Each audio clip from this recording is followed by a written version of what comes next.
berkenaan dengan pelanggaran kode etik dan perilaku hakim yang telah terbukti dilakukan oleh hakim terlapor.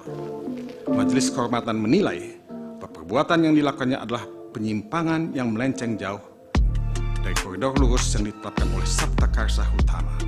Ketua Tim Hukum Ganjar Mahfud, Todung Mulya Lubis menyinggung putusan Majelis Kehormatan Mahkamah Konstitusi, (MK) dalam pernyataannya di sidang perdana gugatan sengketa Pilpres 2024 di MK, Rabu, 27 Maret 2024. Todung secara spesifik menyinggung putusan MK yang memutuskan semua hakim MK bersalah akibat putusan perkara 90 yang mengubah syarat pencalonan presiden dan wakil presiden.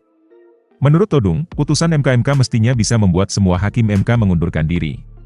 Sebab, putusan MK mengagetkan publik dan membuat orang sedih dan marah. Konstitusi terbukti melanggar etika jelas sangat membuat semua orang marah dan sedih. Secara etika seharusnya mereka semua harus mengundurkan diri sebagai hakim konstitusi. Tapi mereka tak mundur dari posisi mereka karena pelbagai alasan, kata Todung. Dia menyebut MK saat ini tengah mengalami kemunduran.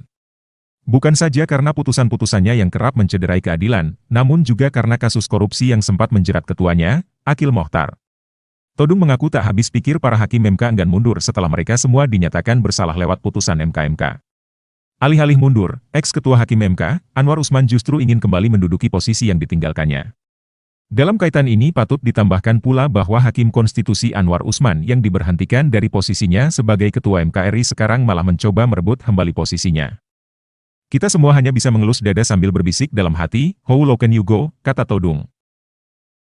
Berkenaan dengan pelanggaran kode etik dan perilaku hakim yang telah terbukti dilakukan oleh hakim terlapor, Majelis Kehormatan menilai bahwa perbuatan yang dilakukannya adalah penyimpangan yang melenceng jauh dari koridor lurus yang ditetapkan oleh Sabta Karsa Utama sebagai rambu-rambunya.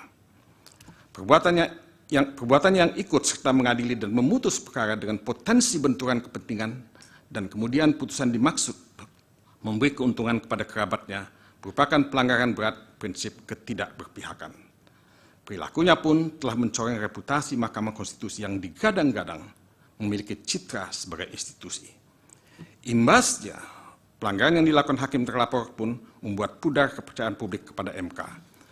Padahal dalam waktu dekat MK dihadapkan oleh persoalan maha dahsyat untuk menyelesaikan persoalan perselisihan hasil pemilihan umum yang syarat dengan kepentingan politik.